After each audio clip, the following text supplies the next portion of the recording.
الحمد لله الذي جعل الليالي خزائن لرحمته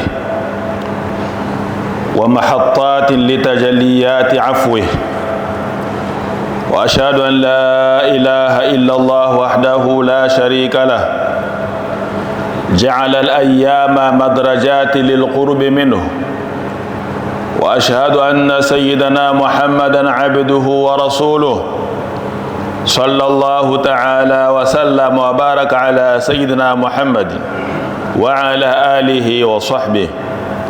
أما بعد، فيا عباد الله، أوصيكم ونفسي بتقوى الله تعالى وطاعته، فقد فاز المتقون الأبرار.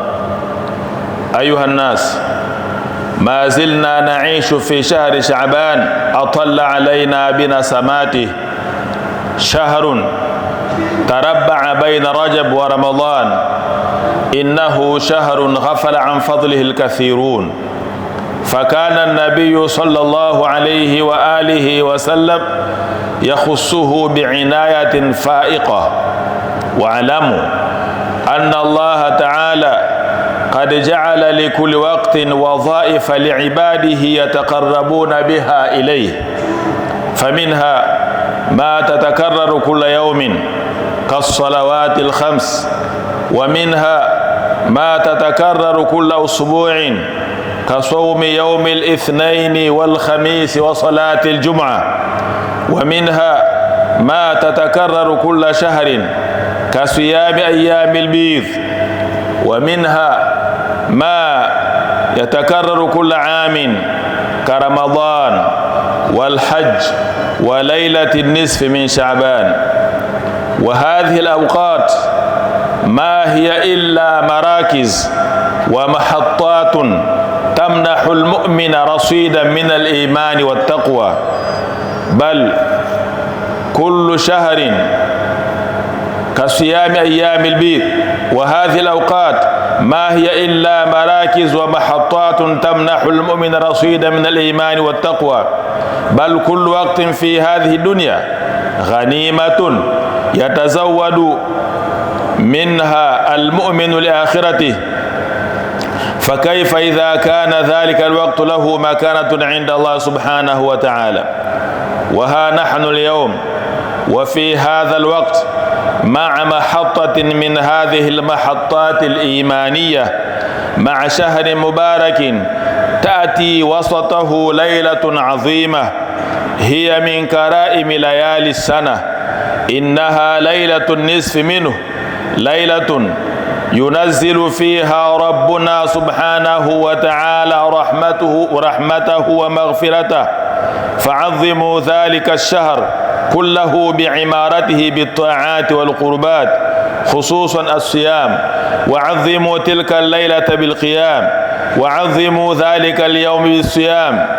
ومن لم يستطع ذلك فلا أقل أن يكف عن المعاصي، كف عينيك عن رؤية الحرام، ولسانك عن القيل والقال، وابتعد عن أكل الحرام تعظيما واحتراما لهذا الشهر، ولئلا يرفع لك عمل فيه يسخط ربك عز وجل. أصلحوا ذات بينكم يا عباد الله، فهذه أعظم رسالة في نصف شعبان. يقول صلى الله عليه وسلم في فضل هذه الليلة: إن الله تعالى ليطلع في ليلة النصف من شعبان فيغفر لجميع خلقه إلا لمشرك أو مشاحن، والمشاحن هو المخاصم لأخيه. ألا تحب أن يغفر الله لك؟ ألا تستحي أن تحرم مغفرة تشمل الخلائق كلهم؟ طهر صدرك وأر الله من نفسك خيرا. واعلموا يا عباد الله أن ليلة نصف من شعبان قد اقتربت، ولم يبق على تداركها إلا أيام قلائل بإذن الله تعالى. أسأل الله تعالى أن يبلغنا إياها ويوفقنا لقيامها وصيام نهارها. عباد الله، إن من أعظم الطاعات والقربات في مثل هذه الليلة أن تسامح وتعفو وتغفر وتتجاوز عن الآخرين، وأن تنزع الحقد والحسد والعداوة والبغضاء من صدرك على أحد من الناس. إن سلامة الصدر وخلوه من الحقد والحسد من خصال البر التي ينبغي للعبد أن يحرص عليها لما فيها من الفضائل والأجر. بل إن هذا لدليل على أن صاحب هذا الخلق هو من خير الناس وأفضلهم. ويكفي شرفا أن خلق سلامة الصدر يقود صاحبه إلى الجنة. وأي غاية أعظم وأشرف من دخول الجنة؟ والقلوب الطاهرة الصافية النقية التي لا تحمل حقدا ولا تعرف حسدا، لا هي القلوب التي ليس لها جزاء إلا الجنة، وأعمال أصحابها ترفع إلى السماء ويكتب لها القبول، لأنها قلوب خلت من الشحناء والبغضاء التي دمرت حياة المسلمين اليوم، وقطعت روابط الود والمحبة فيما بينهم. ولنكن ممن قال الله فيهم: والذين جاءوا من بعدهم يقولون ربنا اغفر لنا ولإخواننا الذين سبقونا بالإيمان ولا تجعل في قلوبنا غلا للذين آمنوا ربنا إنك رؤوف رحيم. عباد الله، ولما كان شعبان كالمقدمة لرمضان شرع فيه ما يشرع في رمضان من الصيام وقراءة القرآن والقيام ليحصل التأهب لتلقي رمضان وترتاض النفوس بذلك على طاعة الرحمن. فلنكثر فيه من الصيام والصلاة والصدقة وقراءة القرآن والصلاة على النبي صلى الله عليه وآله وسلم. فقوموا ليلة النصف من شعبان وصوموا نهارها لعلكم تفلحون. ومن كان عليه صيام أيام من رمضان الماضي فليبادر إلى صيامها في هذا الشهر قبل مجيء رمضان. فالله تبارك وتعالى يقول: وبقوله يهتدي المهتدون. فإذا قرأت القرآن فاستعذ بالله من الشيطان الرجيم. أعوذ بالله من الشيطان الرجيم. بسم الله الرحمن الرحيم.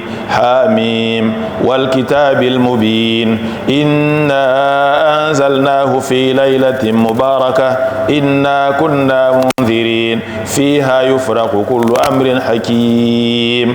بارك الله لي ولكم بالقرآن العظيم ونفعني وإياكم بما فيه من الآيات والذكر الحكيم.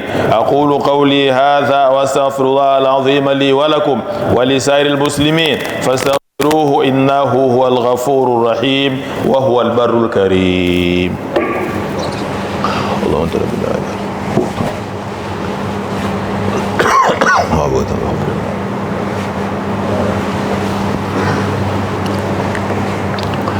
الحمد لله الكريم المعين ومتولي الصالحين، وأشهد أن لا إله إلا الله رب العالمين، وأشهد أن سيدنا محمدا عبده ورسوله سيد الأولين والآخرين. اللهم صل وسلم على سيدنا محمد الصادق الأمين.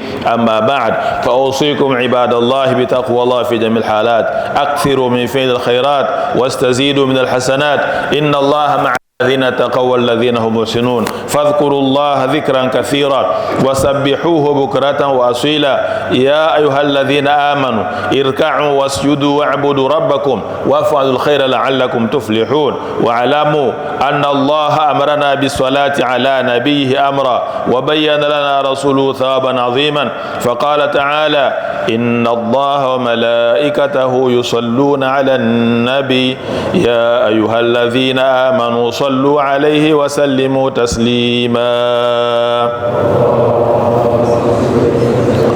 اللهم صل وسلم عليه وعلى آله الأطهار وأصحاب الأخيار وعلى أتباعه ما تعاقب الليل والنهار. وارض اللهم عن أول الخلفاء سيدنا أبي بكر الصديق، وثاني الخلفاء سيدنا عمر بن الخطاب، وثالثهم سيدنا عثمان بن عفان، ورابعهم سيدنا علي بن أبي طالب.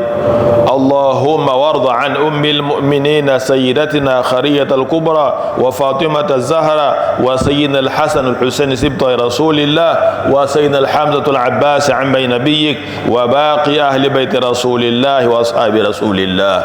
اللهم ارزقنا حبهم، اللهم ارزقنا حبهم، اللهم ارزقنا حبهم وهب لنا في الآخرة قربهم. اللهم عافنا واعف عنا كلنا حيث كنا. اللهم اغفر للمؤمنين والمؤمنات والمسلمين والمسلمات الأحياء منهم والأموات برحمتك يا أرحم الراحمين.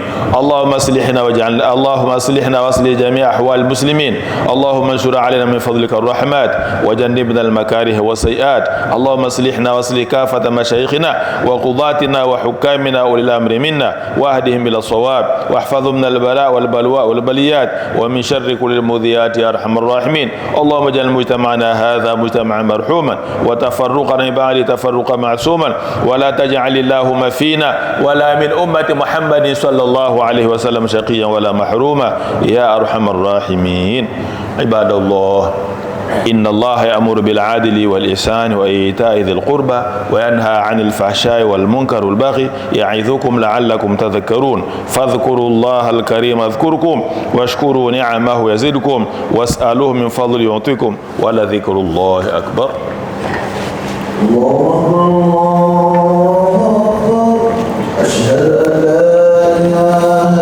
Bado tumo katika mwezi mtukufu wa Shaabani uliotujilia na neema zake na baraka zake na vipawa vyake. Kama tunaofahamu, ni mwezi baina ya Rajab na Ramadhani, mwezi ambao kwamba wengi hughafilika nao, lakini alikuwa Bwana Mtume sallallahu alayhi wa alihi wasallam akiuhusisha huu mwezi kwa juhudi na itihada. Tufahamuni kwamba Mwenyezi Mungu Subhanahu wa Ta'ala kila wakati ameujalia wadhifa maalum waja wake wajikurubishe kwake kwa wadhifa kama huo.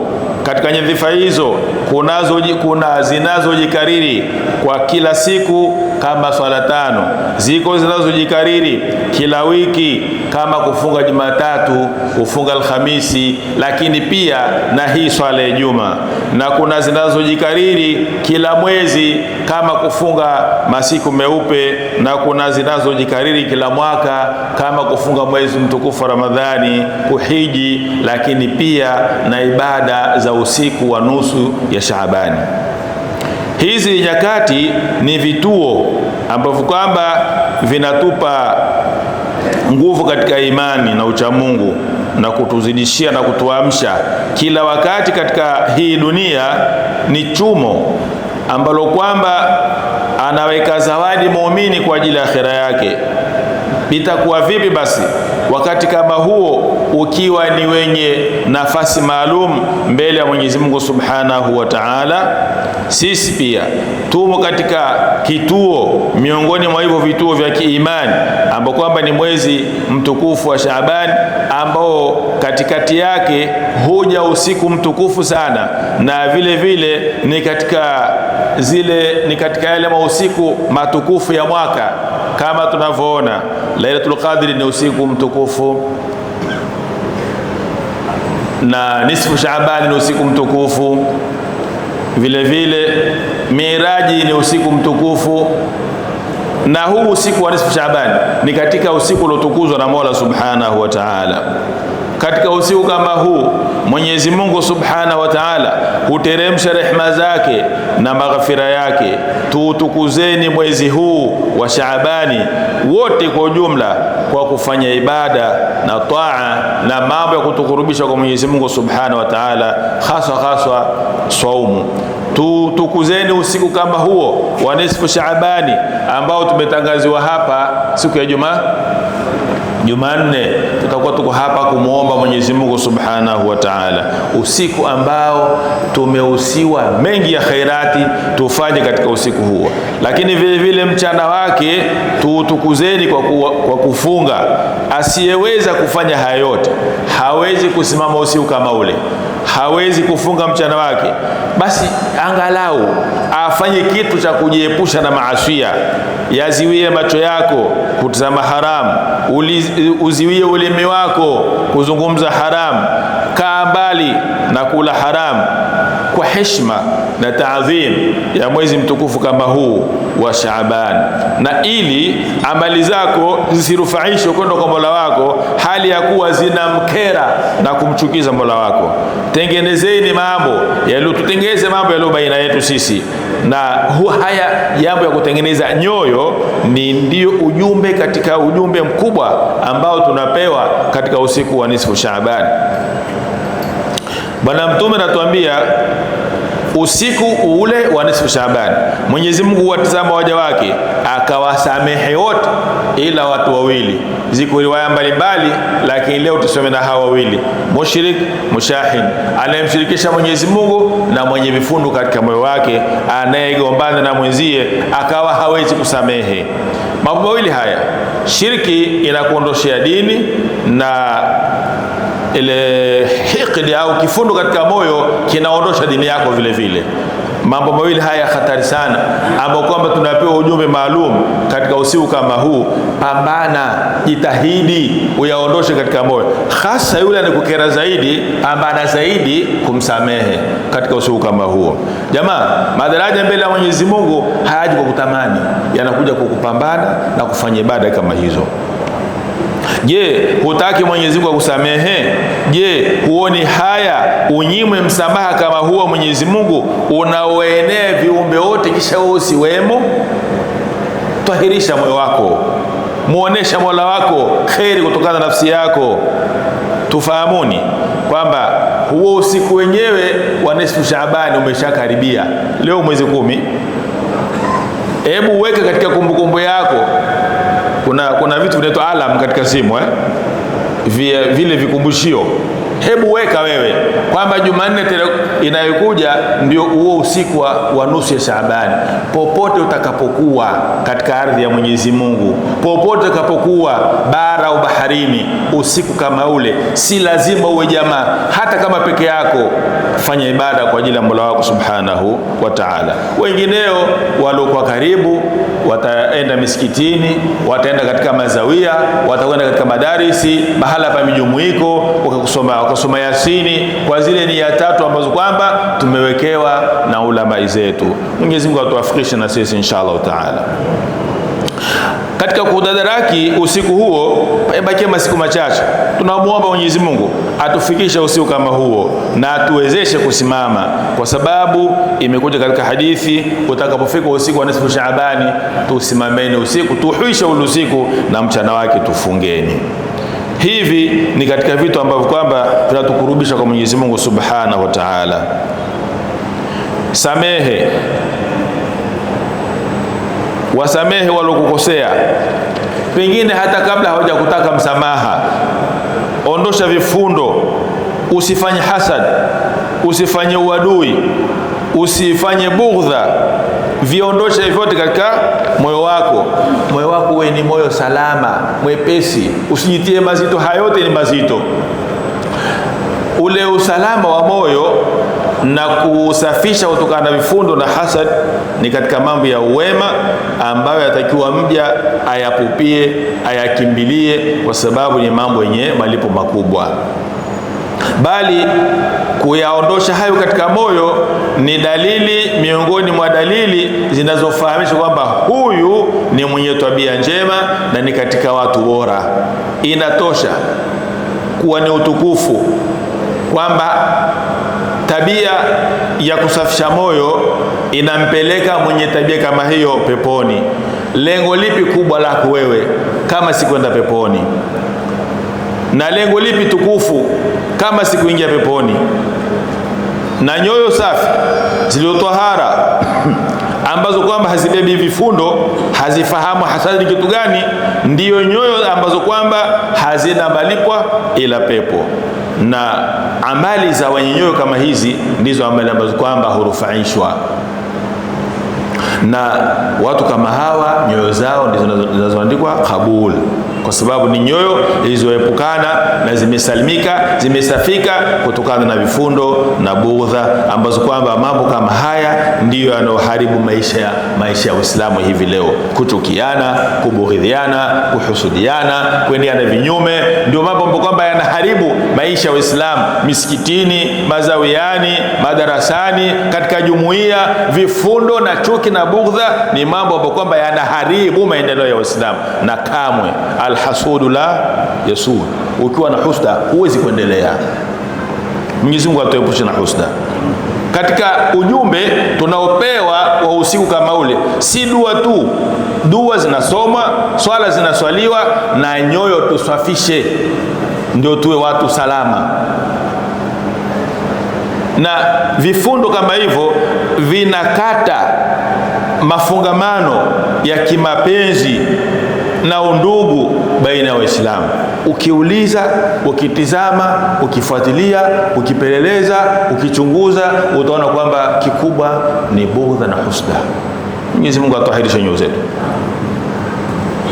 Tuweni miongoni mwa wale ambao kwamba Mwenyezi Mungu amewaripoti katika Qur'ani kwamba usema rabbana ighfir lana wa li ikhwanina alladhina sabaquna bil iman wa la taj'al fi qulubina ghillan lil ladhina. Jamaa, huu haukuja kuwa ni wimbo, ni mambo ya kufanyia kazi. Tuishi namna hiyo, tuombeni Mwenyezi Mungu nyoyo zetu ziwe salama, tusiwafanyie wenzetu vifundo katika nyoyo. Na ukiwa namna hiyo, wewe ni mtu salama sana, mambo yako yote mepesi. Na kama tunavyofahamu, Shaabani ni kama utangulizi wa Ramadhani. Pamewekwa ndani yake miongoni mwa mambo ya kheri ambayo yamewekwa katika mwezi wa Ramadhani, kama kufunga, kusoma Qur'ani, kusimama usiku, ili kupatikana na maandalizi ya kupokea mwezi mtukufu wa Ramadhani. Nafsi pia ipate kujifunga uzuri kwa hilo katika kumtii Mwenyezi Mungu mwingi wa rehema. Tufanyeni wengi kufunga katika mwezi wa Shaabani, tufanyeni wengi kuswali swala za sunna katika Shaabani, tutoeni sadaka kwa wingi, tusomeni Qur'ani kwa wingi, na tumswalieni Bwana Mtume sallallahu alaihi wasallam kwa wingi katika mwezi wa Ramadhani. Tusimameni usiku wa nusu na tufungeni mchana wake, hapo tutafaulu. Huu ni ujumbe wetu mfupi katika Ijumaa yetu ya leo.